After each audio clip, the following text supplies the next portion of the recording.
Okay, so today is Saturday, June 18th, 2022. My name is Joshua Lopez, and I am interviewing Chef Luis Orozco, and we'll be talking about queer food culture in El Paso and in the borderlands. Um, I just wanted to start by saying that if there's something you don't want to talk about, please let me know and I'll respect your wishes. If there's something that I haven't asked you and you want to talk about it, please feel free to bring it up. Okay. All right, well, I just want to start by saying thank you for letting me interview you. It really means a lot. You're welcome. And so, my first question, if you can start with when and where you were born, a little bit about your family, and then if you can take us through your childhood. I was born here in El Paso, long time ago, 1952.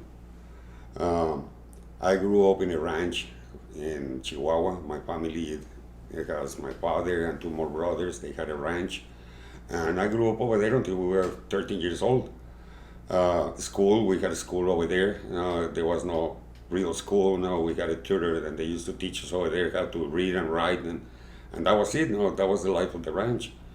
When I was about 9 years old, I went to a county fair, and I saw this guy selling pants, but he had the flames on the pants and like that, and I was amazed. I was something that I would like to do, and I was always in the kitchen with my mother, with my grandmother, with all those things. So that's how everything started. When I was 13 years old, talking to my grandfather, he told me, "You really want to cook? You really want to be a chef?" I really didn't know what a chef was. Uh, and he said, "You really want to know?" It's in New York, there's a community college that has a culinary program. You want to go? And I said, yes. He gave me $1,000 and put me in a bus. And I came over here, I crossed the border, and I took a bus all the way to New York by myself, 13 years old. And I got to the culinary school, and I wasn't able to enroll because you had to be 15 years old. Uh, so I spent 2 years cleaning toilets, sweeping streets, doing as much as I could now to be able to go to the culinary school. When I turned 15, so I went to culinary school, and I had a big issue. Like I said, I didn't have school. It's not that I went to school to learn like everybody, all the children do. So I was having issue reading. And the chef, the director of the culinary school over there, he found out that I was by myself. And he rented me a little room on the back of his house, like a servant's room. And we had a bathroom, and that's it. So I was living there. One day I was sitting on the backyard trying to figure out what I was reading. I was trying to get into the books of the culinary school. And this girl came out and said, what's the problem? And I told her, I don't know how to read. I have a lot of issues now. I can translate words because it's easy, like that. But in reality, reading the way I should, I don't know how. That girl sat with that over there, and in 3 months, he taught me how to read and write. So by the time I went to culinary school, I knew what I was doing. And I worked, like I said, I was a janitor for the convention center in New York. We used to work overnights, do all those things, and in the mornings, go to school. After 4.5 years of being there, the final exams, they came over, and there were 50 of us that they were going to graduate that we tried to graduate. And we passed. Everybody was trying to make something very fancy. I didn't. I had something very simple in my head. I worked it out. I presented it. I said, if it's good, it's good. If it's not good, let's see what happens. Next day that we went to get the scores, so I started looking from the bottom like this. I didn't graduate. What happened? What happened? I was the fifth. I graduated fifth with some taquitos, egg, ham, green chili, onions, sour cream, and cheese. That's it. And charro beans. I made a little plate like that. I put it over there, and it was something. They loved that thing. So graduate like that, it was something very special. We came back to El Paso, and crossing the border, I was 18 years old. They were trying to trap me to go to Vietnam. And I went to Port Bliss and I told him that I wasn't going. He says, not, I'm not a patriot, but I worked my ass, you know, with all the skills of the word. But it's the truth. You know, I worked my butt off to be who I am. To go there and get killed or kill somebody is not right. You know? So they were putting all the people in jail. And 6 months. I called my dad. I told him that I was going to jail. I explained to him what was happening, and he agreed. He was okay with it. And we were sitting on a chair, on a bench over there, another three guys and me. Young, you don't say anything. You don't know what's going on. You're sitting over there. And suddenly we found out that this private company, they were taking the kitchen staffs to the embassies in Saigon and in Laos. And I ended up going to Saigon. I spent 17 months at the embassy in Saigon. I was just cooking. You know, that's it. And so that's what I learned, how to cook. More than anything, how to organize your kitchen, how to put the things together, how to order, how to program yourself, you know, how to see ahead, 2, 3, 4, 5 days ahead. So that way, when the time comes, you're already ready for that. So I learned all these things because the chef over there, he read on my papers and he said something ugly to me, but he turned around and said, so you think you're too much? Over here, you're my bitch. I'm gonna show you how to work. And he told me, he got me under his wing and he teach me everything, huh? To the point that when we came back, we flew from Saigon to Hawaii and from Hawaii to San Diego. We got in San Diego and we walked around the bay and we saw this huge hotel over there, so we sat in the hotel to have lunch. We sitting in the cafeteria, and then the chef was passing by. We had our uniforms, and he stopped and he came back. He said, "Where are you guys coming from?" And we told him we just come back from Vietnam. He said, "Oh, are you working?" And I said, "No. Do you want to work?" Okay. So the four of us, we started working in that hotel. We got there on a Friday. Monday we were working, and I worked for 13 years in that hotel. The first 3 years, I was doing whatever. And it was very simple. Besides, I had that hunger for being somebody in the kitchen, you know, for being recognized. I wanted my ego to be this big, and people know who I was. And I thought that was the best way to let myself known around. And like I said, they were missing one guy, I took over. That the grill leader is not coming, I can grill. Hey, that the guy in the I can do that. Hey, I can do that too. So it was very easy.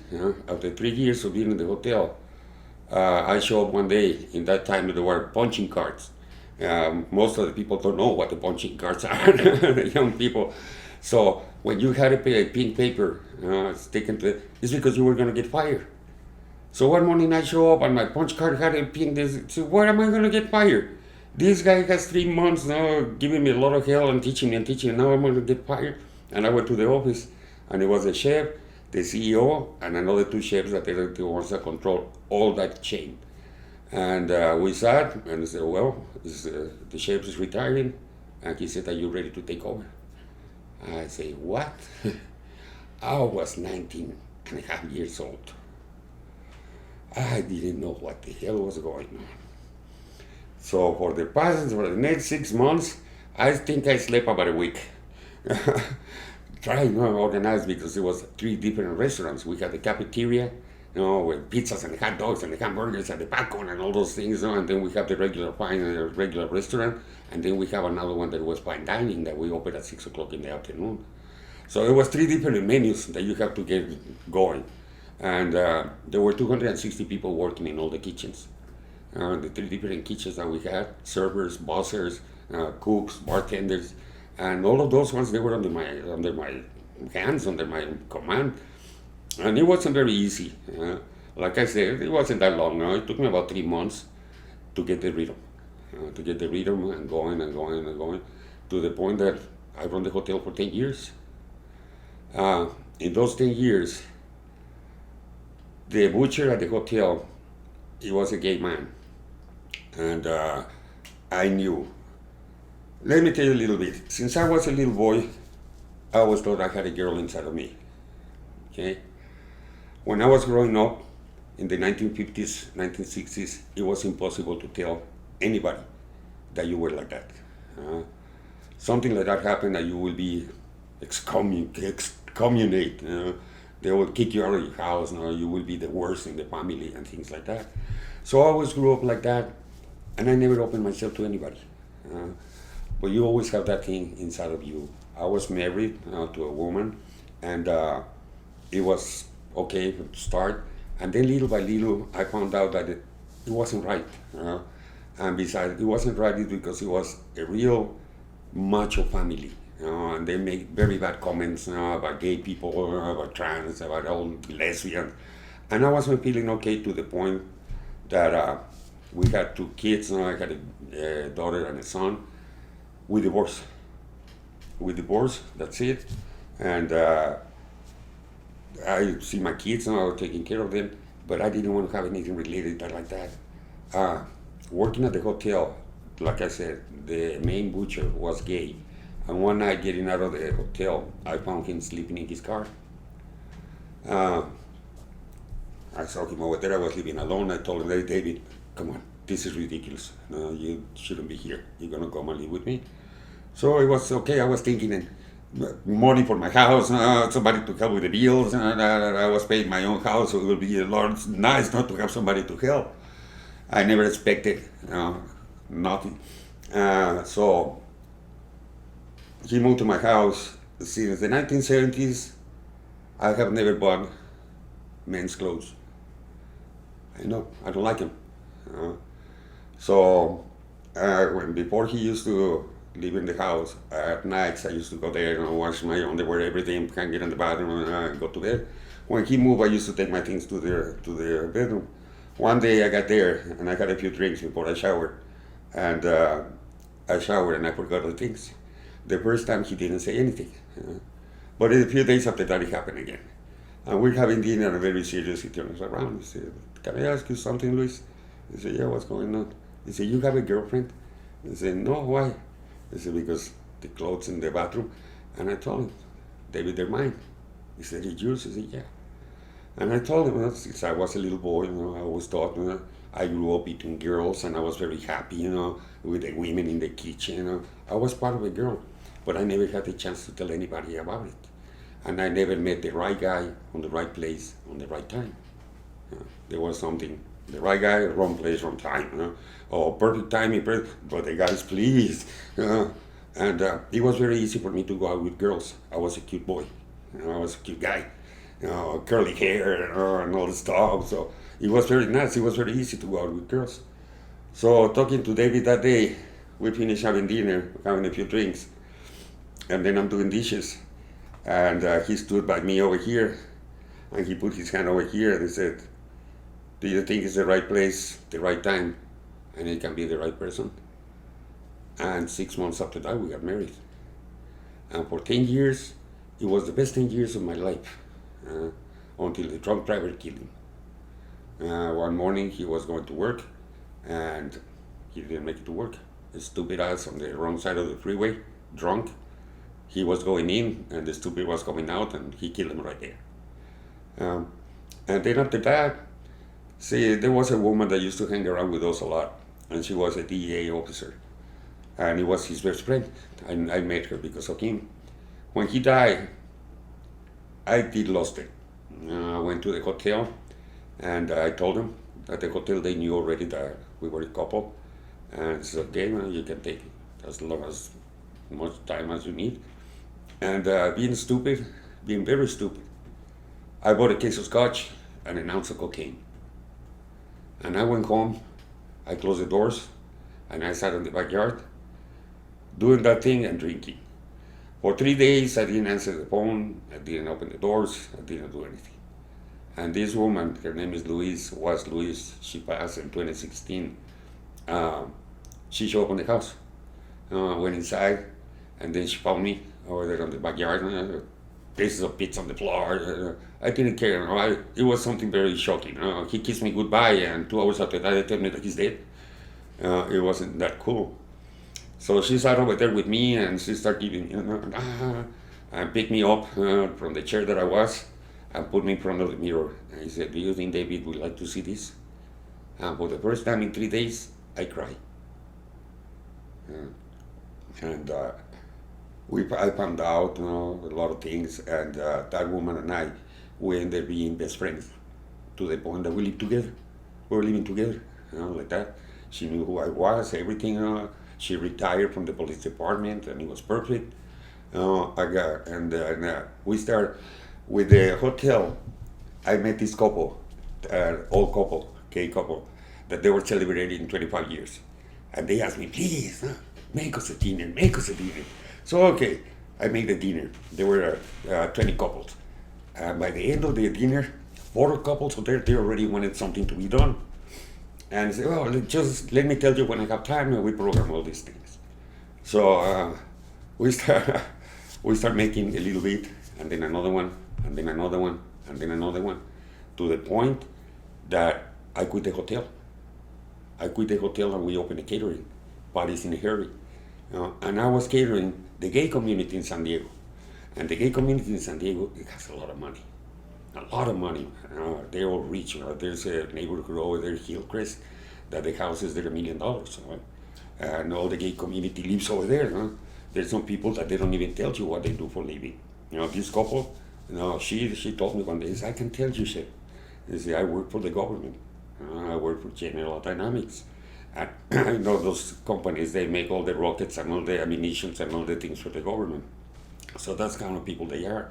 And I started catering. I started doing parties for them, a little dinner for 2, brunch for what, to the point that in 6 months, we had 15 people working with us. I rent a restaurant to use the kitchen now, because I needed the kitchen not to open the restaurant. And we had 2 trucks, a cold one and a hot one, to transport the food from one place to another one. We had 2 breakfasts in one side, a brunch in another one, 3 dinners in another one, and it was like that. I did that for 10 years. And in 10 years, Louise, she was my right hand, she was with me all the time over there. And one day I told her, "I can't anymore. That's it." I said, "That's it, man." And I said, "What you want to do?" I said, "I want to sell it. I can't do this anymore, man. I'm tired. I'm very tired." I said, "You really want to sell it?" Yeah. And the ladies that started with us, they were listening to the conversation, and they got in the office. They said, "Luisito, do you want to sell this?" I said, "Yeah, I'm very tired. It's too much." He said, "What about we buy it from you?" I said, "Who?" "The 3 of us." The 3 ladies said, "We buy it from you." "Really?" I said, "Yeah." And they put the money together to the point that right now it's the grandchildren, the one that they're running the business. And they still have the same people, the same community, the same things. And it's something very nice. It's something that I left over there that is going to give as long as they want to. So one day we retired. I retired. She retired too from the police department. And we moved to Mexico. We moved to the state of Morelos, to Cuernavaca. She was never out of LA and San Diego. So I took her on a vacation. We took a car and we drove Mexico that way. And we ended in Morelos, and in Morelos, my grandmother used to live there, and she had a house. So we went to see the house, and the house was falling apart. So we talked to the family and said, "You guys want the house? Keep it." So we fixed the house, we make it brand new and everything, and we moved. For 5 years, we didn't do nothing. We ate, we drank, and we partied. Like that. And then my mother got sick, and we sold the house, and we came over here. And from here, so I worked in Mesa Grill. I was a sous chef at Mesa Grill for a while. And then I had another place over here that was the Five Points Bistro. And the Five Points Bistro was a chef. I ran that place for 6 years. And then I had a heart attack. And when I had my heart attack, I was working in another place. I was working over here at the district. I was running that kitchen, and I had a heart attack working. And I got scared. So I told him that I was going to take some time off. I went through medications and therapies and this and that. And then I spent about 2 months like that until the point that the doctor said, "Okay, I see you that you're very impatient." He said, "I'm not impatient. I suffer from anxiety. I have to do something. I'm sitting in my house. It's not working out." I said, "Well, I'm going to let you work 20 hours. And I went to work. I went back and I came over here and said, "I'm ready whenever you want to." So I started working again. I worked for 2 weeks. And in those 2 weeks, it didn't work out anymore. Uh, I had that thing inside my head that something might happen, and I might get very hurt, or I might hurt somebody, so I should stop. And I stopped. I didn't do anything. I met Julie Lucas. Julie Lucas is the assistant director on the food pantry at the LGBTQ Rainbow Center in El Paso. And I met her a long time ago in 2016, just when Luis passed in 2016.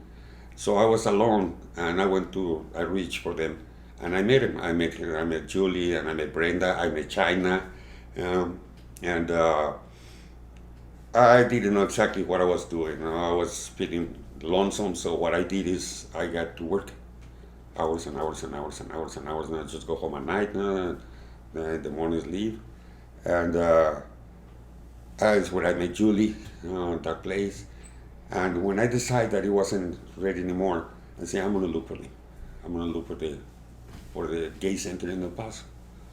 And I reached for them, and I met her in another place. I went to that place, and they were not there anymore. It was funny, knocking on the door, and this lady opened the door and said, "Can I help you?" I said, "Oops, I guess they're not here anymore." And I found out where they were. I Googled it immediately, and they told me that I was over here. I came here, and there was a really nice person over here, Vicky. And she gave me the application. I went through the class, because they have a class, they teach how to behave, how to take the people, that it's a non-profit organization, the ways that you have to be. And so that's cool. See, I meet some people in the office. It's going to be very nice. It's going to be a lot of fun. I didn't want to be in the office. I'm not an office person. And I saw Julie passing like that. And I walked over here. "Hey, Julie, chef, what you doing over here?" He said, I'm a volunteer. You want to help me down here at the pantry?" "Yes, yes." He said, I told her, "Vicky wants me in the office." "I don't want to be in the office." At the hotel, there was a couple of servers. They said, "We're going to go to your office and get the spider webs out, chef." Say, "Okay." Because at my office, I used to pass by, get my paperwork, shut the door, and never go back. So, and then I started working with her as a volunteer, coming over here. She had another assistant, and that assistant left. And then she got another one, and then that one had a medical issue, and he left too. And I ended working with Julie. One day I told her, I said, "I need a part-time besides this." And Brenda called me. She said, "Chef, you want a part-time?" I said, "Yeah, why? I hire you." "Okay, I've been doing this for free. Now they're going to make me pay." That's perfect for me. So that's how I'm still here. That's part of my life. That's part of what I've been doing. In 1973, 74, being gay, it wasn't that easy. When my husband and I, in that time we were just going out together, we decided to go to a party at the hotel, the Christmas party, as a couple. And we knew that we could get fired. And we talked about it. And I said, "Look, you can get a job anywhere. They know who you are. I already earned 2 blue ribbons for my work. To earn a blue ribbon is a lot. You really have to do a lot and know what you're doing." And I told him, let's go to the party. Let's see what happens."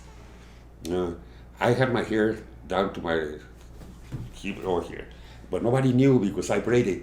And it went over here with the scarf and the hats and everything. Nobody knew that I had long hair like that. So I rented a yellow tuxedo. My husband at that time, my boyfriend, black tuxedo, very nice. I got a yellow one with yellow Converse. I let the hair out, and we walked into the party holding hands. And everybody was like, "What the hell is going on over here?" We sat on the table. About 10 minutes after that, 2 gay couples and lesbian couples, they came. They said, "Chef, is this real?" I said, "Yeah." "Can we sit with you?" "Sure." And they sat. By the end of the party, we had 20 couples sitting over there that they opened. So we did something very special. We opened the mind. We showed the people that not because you're gay, because you're bi, because you're lesbian, because you're trans, you're not good. That we can do the best job in the world, and we are damn good. The only thing that we needed is somebody to accept who we are, what we do. And we opened that door. the CEO and the director of the hotel and their wives, they were sitting at the table with us. We opened. We showed them that we can do, that we are as good as anybody else in the world. Not because I like boys and I like girls. I'm not good. I'm a damn good chef, and I show it. And over here, volunteers, everybody, I cook for them. Twice a year, I make a cookout over there with 20, 30 people. And I cook everything that I have in the fridge. And I invite everybody. Last 2 weeks ago, 3 weeks ago, we got the brunch. We make a brunch every month. I cook for 70, 80 people. I make them brunch, and it's a lot of fun. So, I don't know what else you want me to tell you. That it was very hard. It was very hard. That in reality, my father died without knowing who I was. Yeah, he died. My mother knew, because when he died, I brought David with me to my house. My mother used to live in Juarez. And we went to her house, and I told her. She asked me, you're a good friend? I said, he's my husband. My mother said, what? He's my husband. It was virtual. In that time, you couldn't get married. But in the Pride week, the last day, they had this symbolic wedding, and they give you little papers and all the stuff to sign and all the thing, and we got married. And it was pretty cool because we went to a party. A friend of mine made the party, and we arrived to the party, and now we're getting drunk, and I'm in the kitchen with her, having fun, and then so they come on, it's time for you to go out. For me to go out, what the heck is going on? And it was Rosendo, but they call him Rossi. So, what you want, Rossi? Let's go out. So we went out, and all the guys said, over here, and then they opened, and he pushed me in the middle. He said, what's going on? What's going on? What the hell is going on with you guys? And then David came out from the other side. That was his name, David Mahensky, and he put a knee on his floor, and then he asked me to marry him. And we spent 10 years together, like that, and it was beautiful, It was beautiful. And now the rest of my life that I spent with Louise, she was a beautiful woman too. And it wasn't nothing sexual. It was just being best friends, taking care of each other in whatever we need. That we had sex, yes, we did. But that wasn't it, We lived together because we need each other to live a life without having to compromise to anybody. AIDS has been something very big, through the years of the gay community, and I was very afraid of that. Finding somebody else, and then knowing that he might be infected, because I want to go out with a boy, I'm gonna get sick. So I never did it. And she was married to somebody, and it didn't work, so she didn't want to be involved with anybody. And we ended living in one house. We sold one house, and we live one house. And we lived together for 30-something years, until 2016 that she passed. Now, since she passed, this has been my life. The Borderline Rainbow Center. Talking to them, being with them, knowing people, knowing all the things that they do, getting to know them. And it's the best I have done. In the past 2 years, this has been my life. And I don't change it for anything. And whoever knows me is very nice, and they like me the way I am, it's good. And if they don't like me the way I am, I don't care anymore. I don't care. It's something that this is the way it is, and it's not going to change. Whoever knows me, they got to know me the way I am. Otherwise, I don't care. I don't care anymore. So, I don't know what else you'd like me to say. So I was wondering if you could share a little bit about the pantry. What does a day look for you when you come and work at the pantry? Okay, over here, Mondays is when we do our pantry day. We feed about 300 families every Monday. The week goes over here very simple. On Wednesdays, we go collect the food. We go to the food bank, and we collect food, whatever we can. There was a time that it was very easy to ask them what we needed. And after the pandemic started, we just try to collect as much as we can. We go Wednesdays over there, and we can deliver. We have our volunteers that they help us unload the van. Then on Fridays we go again. On Fridays what we try to do is get produce. because we don't have the facility big enough to put all those things. So we bring all the produce on Friday, because with the cold weather that we have over there, it stays until Monday that we have to give it away. Saturdays, like today, the volunteers, they get here in the mornings and we make bags. Before the pandemic, we had down there in our basement, I'll show you to you, we go back so you can see. We used to put tables and put the food that we had, and we used to let 5 people at a time go in and out with their baggies and put the food that they wanted, pick the veggies. In that time, we were getting second-hand veggies from the companies over here. So we come over here, we sort them, we throw away what it was bad, and leave the things over there. When the pandemic started, we didn't want anybody down there. We were all afraid what was happening. It got very crazy. In a few weeks, everything was falling apart. So we decided that we were going to make a drive-through. Nobody gets out of the cars. That's it. And we make bags. We bag food. We make bags of dry goods. We collect, like I said, Wednesdays and Fridays we collect. And I collect as much as I can. Because sometimes you go there and they don't have one. For about 3 weeks, the only thing that they have was beans and mac and cheese. How many times can you eat mac and cheese and beans? It gets to the point that that's enough. So I try to hoard as much as I can to be able to mix the bags. In the bags, put different things. Put 6, 7 different items. Kind of beans, a kind of Cheerios. Those SpaghettiOs, a bag of beans, a bag of rice, something that everybody can use every week. And then we collect frozen things too. I have 4 freezers over there, and on that I collect protein. We made a good relationship with the people at the food bank, especially with the guys that they deliver the food outside, they bring the food. So they help us a lot. I have noticed that they don't help the same way to other people. This is what we have, you take it. And with Julia and I, we make friends. We make friends with the wife, we know about the wives, we know about the kids, now they know about us. So we get there and say, what you have?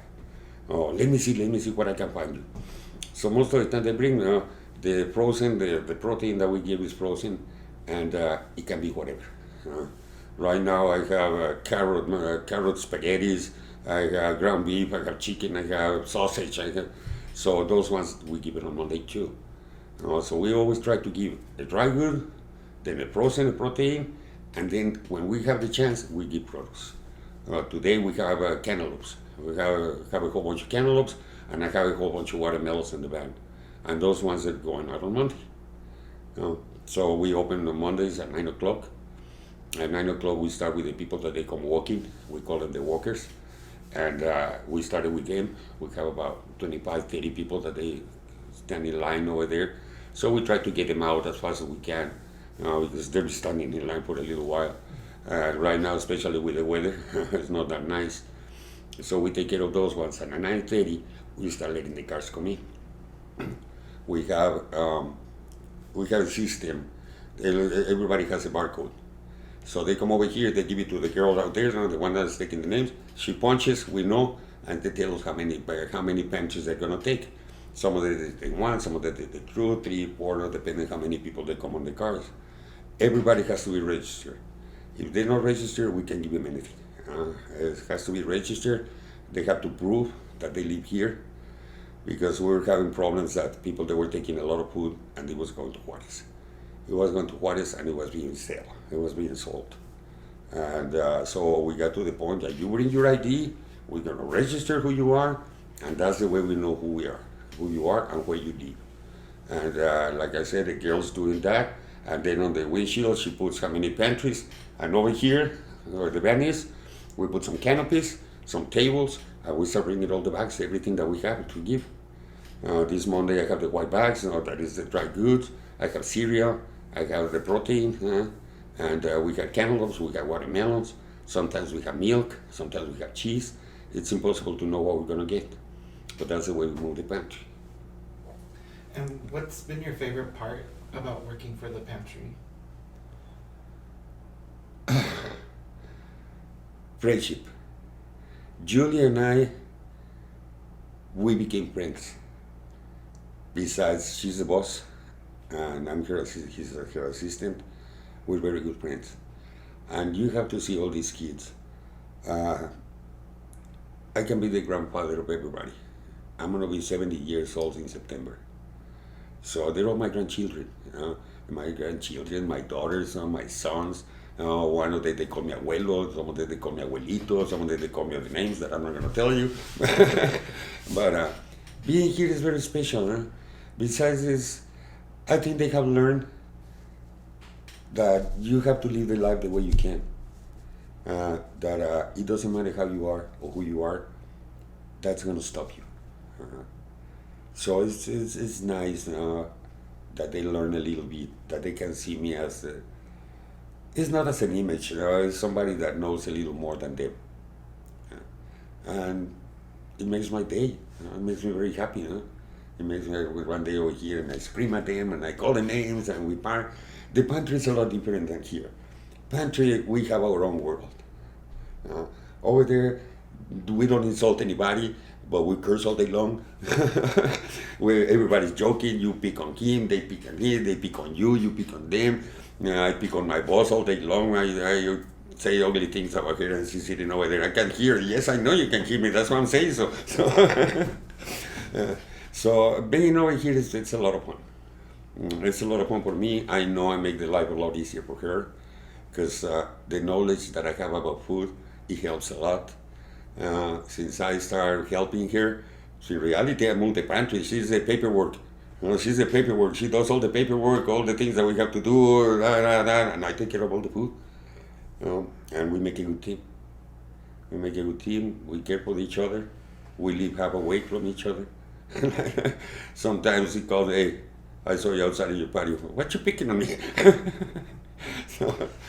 And being here is it's a lot of fun. And more than anything, a lot of people that they knew me before that they didn't know who I was, they found out who I was. Even in my family. I have a lot of family that they live down in South Mexico, and my sister was in charge of telling them who I was. And it was pretty cool because everybody accepted who I was. That not because I'm bisexual and because I live with a man for a lot of years and like that. I'm not the same. Exactly, I'm the same. That's how we teach at the hotel. Not because I have a husband and I don't sleep with a girl. That doesn't mean that I'm not a damn good chef, that I can do whatever I want. And I did it, and I proved it to them. And it was so cool. We opened the eyes of a lot of people that they didn't know what a gay couple meant. They always thought it's dirty, it's wrong. And the church has a lot to do with that, but that's something else. What else would you like me to know? Well, you mentioned you worked at a couple of El Paso restaurants, and I was wondering, in your view of the food scene in El Paso, how has it changed? It hasn't changed. El Paso doesn't change. El Paso is a Mexican place.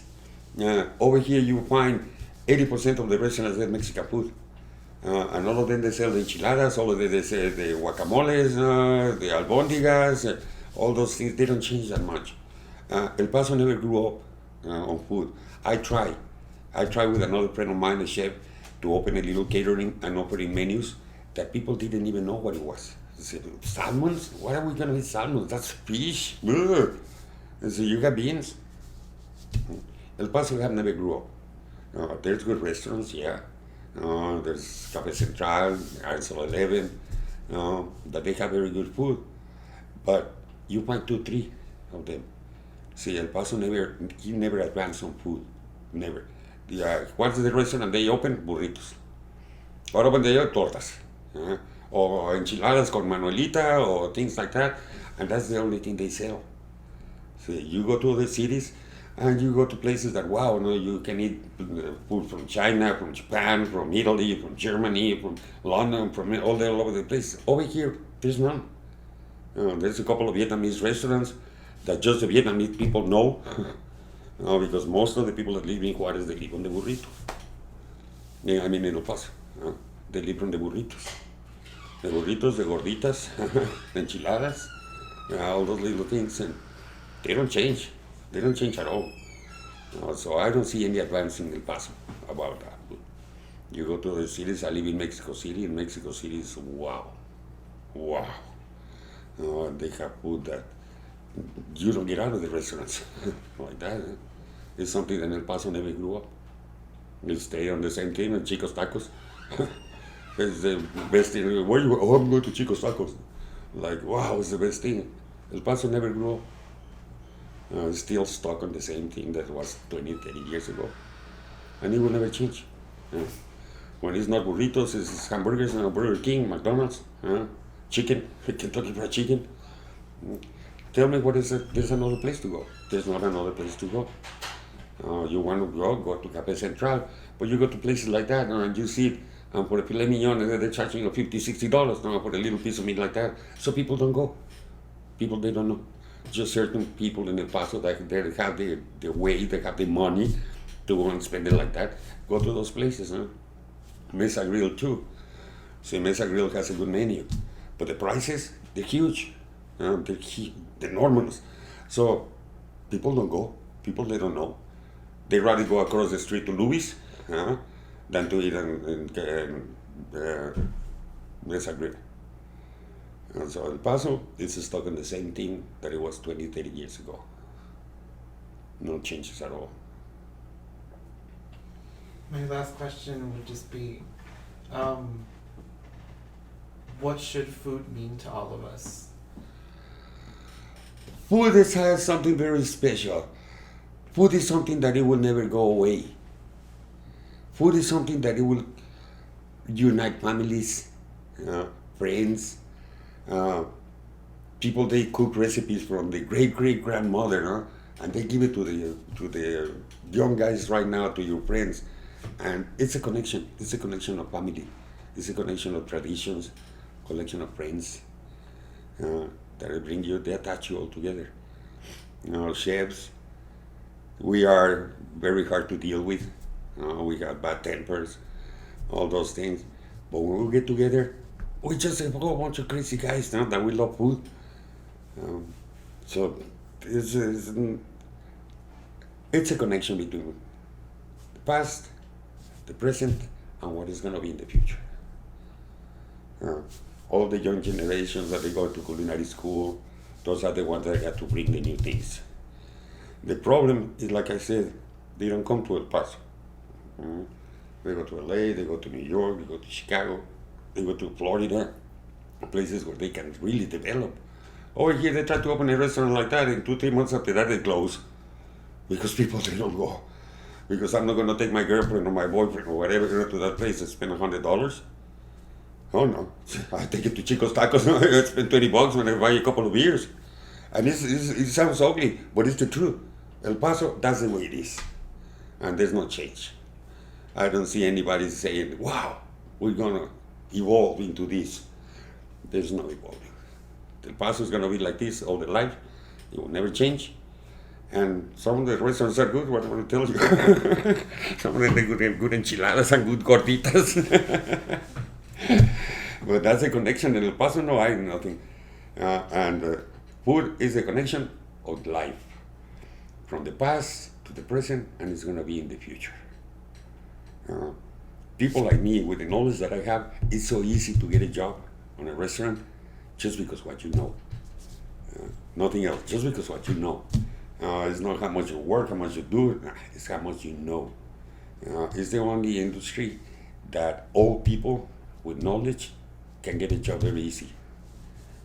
Because in a lot of places, you get old, they kick you out, man.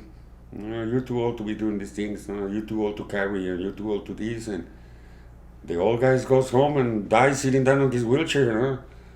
And there's no right in the kitchen. You know you want to, everybody hires you. Easy. And especially right now. Right now they hire you whatever you want to.